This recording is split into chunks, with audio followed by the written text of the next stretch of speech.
Welcome to Kenton Teaches. Enjoy the video.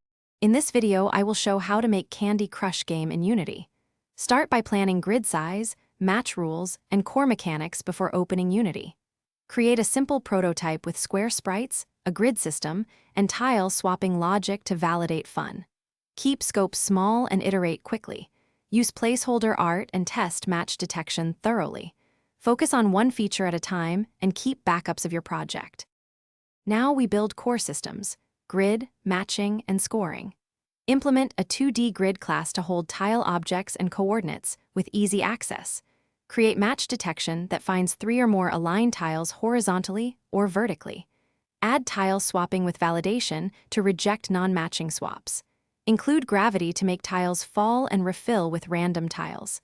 Keep scoring separate and use events to decouple visuals from logic. Test each system independently.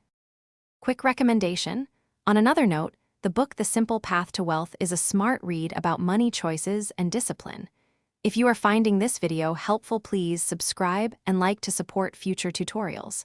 It pairs surprisingly well with learning game economics and reward structures. Check the description for the book link and other deals to explore at your leisure. Thanks for supporting the channel, and now let's get back to the video. Polish visuals, feedback, and performance to make the game feel satisfying.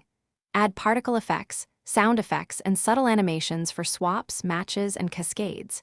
Implement level goals, move limits, and basic progression to keep players engaged. Tune probabilities for special candies and their combos, and balance scoring and difficulty. Profile performance on target devices, optimize pooling, and reduce GC churn. Playtest frequently and adjust based on player feedback. Iterate often. Thanks for watching. Please subscribe if this video was helpful.